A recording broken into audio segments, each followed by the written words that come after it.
नमस्कार दर्शक बंधु आम हिंदू धर्म रे माँ दुर्गा अनेक स्वरूप विषय वर्णना करा जायछि। सेथि मध्यरु वृक्ष को मध्य शामिल करा जायछि।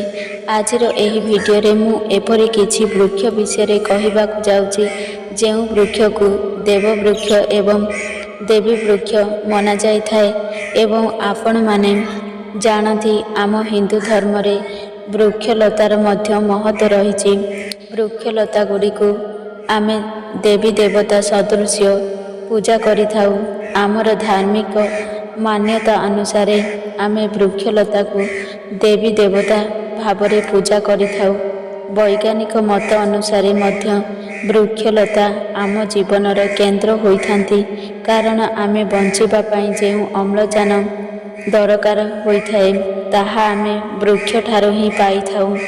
वृक्षलता माने निजे खरा बरसा सही आमको शीतलता प्रदान करिथांती।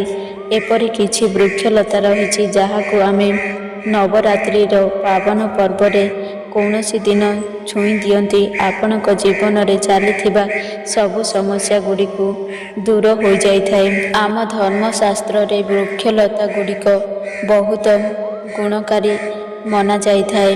अनेक गुड़िए बेमारीर उपचार मध्य एही वृक्षलता मध्यरे लुचि रहिछि एवं भगवान श्रीकृष्ण गीतारे कहिचंती जे वृक्ष मध्यरे राजा हेउछि पुष्प गछ, कारण सबु गछ मानक मध्यरु सर्वाधिक आयु पुष्प गछर ही होइथाए। पुष्प गछ को विष्णुंकर स्वरूप बोली मध्य मना जाइथाए। दर्शक बंधु आमर हिंदू धर्म अनुसार एपरि अनेक वृक्ष रहिछि जेउ माने अत्यंत कल्याणकारी होइथांती। जदि आपण एही वृक्ष गुड़िको छुई नियंती तो आपणक जीवन रे चालुथिबा सब समस्यार अंत घटी थाए।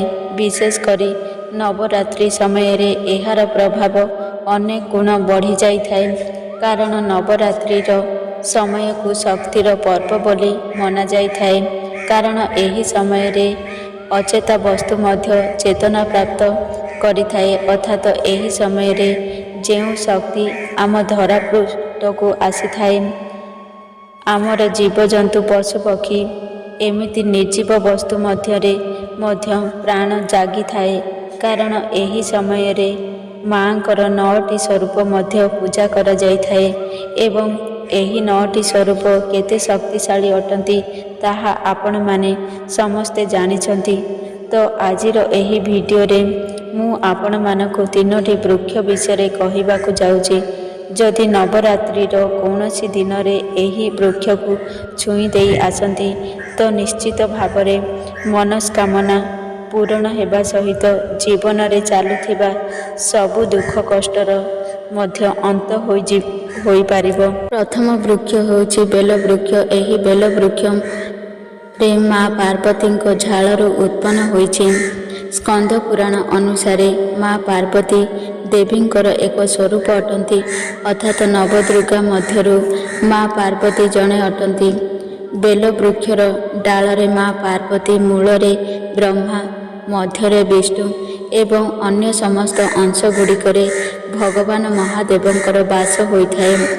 तो संध्या समय रे आपण शिव मंदिर पाखापाखि किंबा दुर्गा मंदिरर पाखापाखि रे जदि कौनसी बेल गछ थाए तो सेही बेल गछ मूलरे आपण जदि घीयर दीप जालती तो आपण धनवान, गुणवान एवं पराक्रमी बनिबे।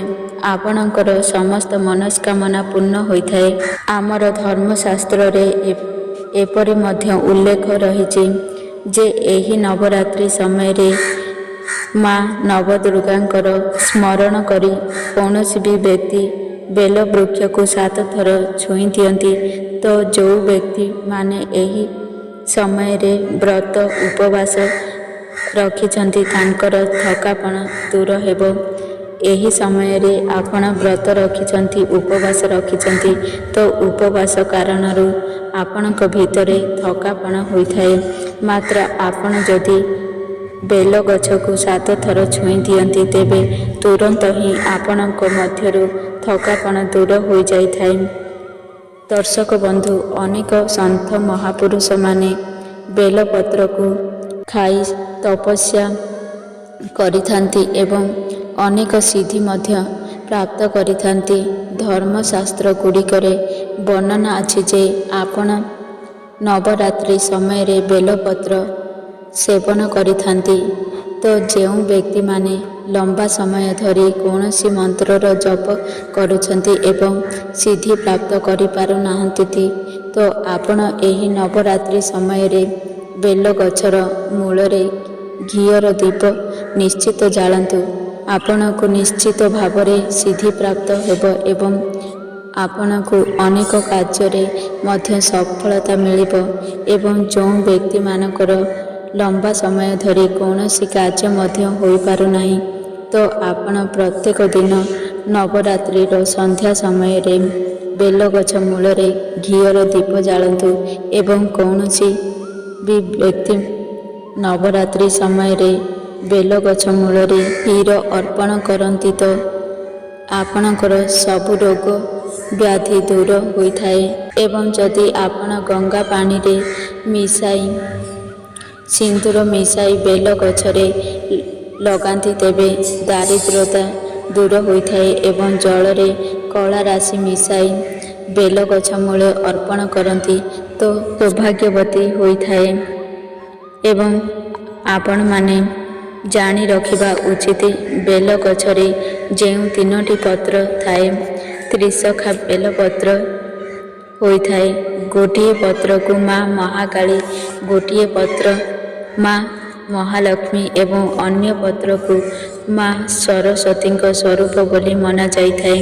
ତ ଏହି 3ଟି ପତ୍ରରେ ଓମ୍ ହ୍ଲିଂ କ୍ଲିଂ ଲେଖି ସେହି ପତ୍ରକୁ ଆପଣ ମା ଦୁର୍ଗାଙ୍କୁ ଅର୍ପଣ କରନ୍ତି। ସିନ୍ଦୁରରେ ସେହି ମନ୍ତ୍ରକୁ ଲେଖି ଅର୍ପଣ କରନ୍ତି।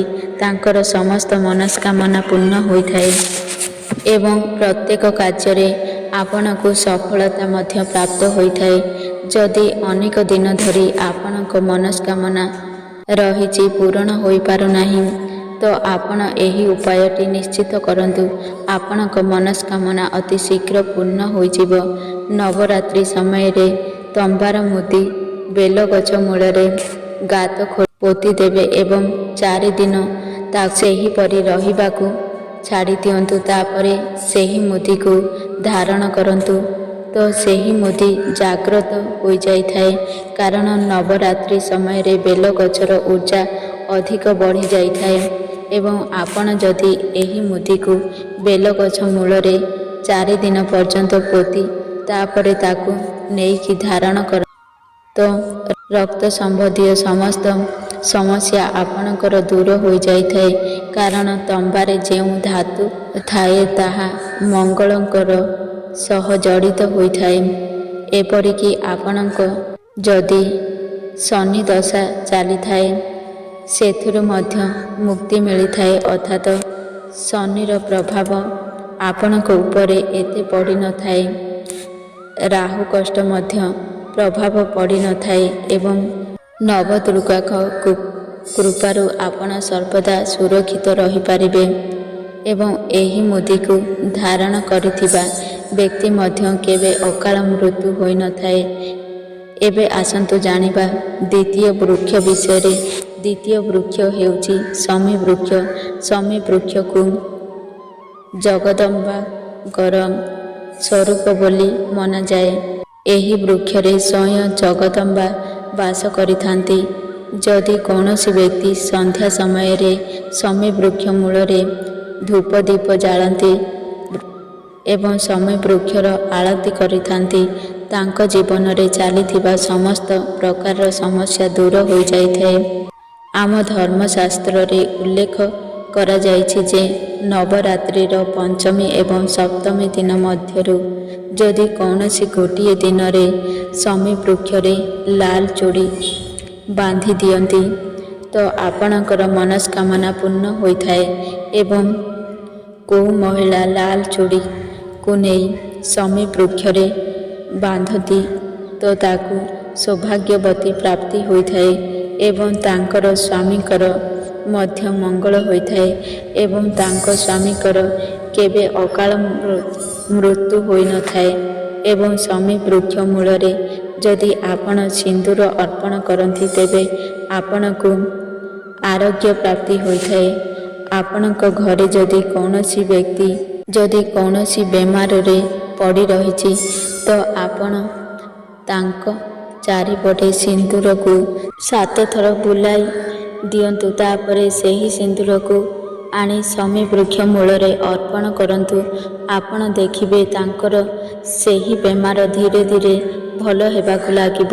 ମନସ୍କାମନା ପୂର୍ଣ୍ଣ ପାଇଁ ମୁଁ ତୁମକୁ ଏକ ମନ୍ତ୍ର କହିବାକୁ ଯାଉଛି। ଏହି ମନ୍ତ୍ରଟି ଜପ କରି ନବରାତ୍ରି ସମୟରେ ଆପଣ ଶମୀ ବୃକ୍ଷକୁ ଛୁଇଁବା ଦ୍ୱାରା ଆପଣଙ୍କ ସମସ୍ତ ମନସ୍କାମନା ଶୀଘ୍ର ପୂରଣ ହୋଇଥାଏ। ଏମିତିକି ଆପଣଙ୍କ ଦରିଦ୍ରତା ମଧ୍ୟ ଦୂର ହୋଇଯାଇଥାଏ। ନମ ମନୋରଥ ପରେ ଦରିଦ୍ରତା ନାଶେ। ଏହି ମନ୍ତ୍ରକୁ ଉଚ୍ଚାରଣ କରି ଆପଣ ଶମୀ ବୃକ୍ଷକୁ ଛୁଇଁବା ଉଚିତ। ନିଶ୍ଚିତ ଭାବରେ ଆପଣଙ୍କର ସମସ୍ତ ମନସ୍କାମନା ପୂର୍ଣ୍ଣ ହେବ। ଦରିଦ୍ରତା ମଧ୍ୟ ଦୂର ହୋଇଯିବ। ଆପଣ ଯଦି ଚାହିଁବେ ତ ଏହି ଗଛରେ ରକ୍ଷା ସୂତା ବାନ୍ଧିପାରିବେ। ଶମୀ ବୃକ୍ଷରେ ରକ୍ଷା ସୂତା ବାନ୍ଧିବା ଦ୍ୱାରା ମା ଦୁର୍ଗା ସର୍ବଦା ଆପଣଙ୍କ ପାଖରେ ରହିଥାନ୍ତି। ତୃତୀୟ ବୃକ୍ଷ ହେଉଛି ପାରିଜାତ ବୃକ୍ଷ। ପାରିଜାତ ବୃକ୍ଷକୁ ଶିମିଳି ବୃକ୍ଷ ବୋଲି କୁହାଯାଇଥାଏ। ଏହି ପାରିଜାତ ବୃକ୍ଷ ସମୁଦ୍ର ମନ୍ଥନ ସମୟରେ ଉତ୍ପନ୍ନ ହୋଇଥିଲା ଏବଂ ଏହି ବୃକ୍ଷକୁ ଦେବରାଜ ଇନ୍ଦ୍ରଙ୍କର ନନ୍ଦନ ବନରେ ସ୍ଥାପନ କରାଯାଇଛି। ମାତ୍ର ମାନବ ଜାତିର କଲ୍ୟାଣ ଉଦ୍ଦେଶ୍ୟରେ ଭଗବାନ ଶ୍ରୀକୃଷ୍ଣ ଏହି ପାରିଜାତ ବୃକ୍ଷକୁ ମର୍ତ୍ତ୍ୟକୁ ଆଣିଥିଲେ। କିନ୍ତୁ ଏବେ ଯେଉଁ ପାରିଜାତ ବୃକ୍ଷ ରହିଛି ମା ଲକ୍ଷ୍ମୀଙ୍କର ସ୍ୱରୂପ ବୋଲି କୁହାଯାଇଥାଏ। କାରଣ ମା ଲକ୍ଷ୍ମୀ ମଧ୍ୟ ସମୁଦ୍ର ମନ୍ଥନରୁ ଉତ୍ପନ୍ନ ହୋଇଥିଲେ। ଏହିଭଳି ସମ୍ପର୍କକୁ ଦେଖିବାକୁ ଗଲେ ପାରିଜାତ ବୃକ୍ଷକୁ ମା ଲକ୍ଷ୍ମୀଙ୍କର ଭଉଣୀ ବୋଲି କୁହାଯାଏ। ନବରାତ୍ରି ସମୟରେ ପାରିଜାତ ବୃକ୍ଷର ମୂଳରେ ଘିଅ ଦୀପ ଜାଳନ୍ତୁ ବା ସିନ୍ଦୁର ଅର୍ପଣ କରନ୍ତୁ ତ ଆପଣଙ୍କ ସମସ୍ତ ମନସ୍କାମନା ପୂର୍ଣ୍ଣ ହୋଇଥାଏ। ଆପଣ ଯେତେବେଳେ ଘିଅ ଦୀପ ଜାଳନ୍ତି ସିନ୍ଦୁର ଅର୍ପଣ କରନ୍ତି ସେହି ସମୟରେ ଆପଣ ପ୍ରାର୍ଥନା କରନ୍ତୁ, ହେ ପାରିଜାତ ବୃକ୍ଷ ଆପଣ ମାଙ୍କର ସ୍ୱରୂପ ଅଟନ୍ତି। ସବୁ କଷ୍ଟ ସବୁ ପୀଡ଼ାକୁ ଦୂର କରିଦିଅନ୍ତୁ।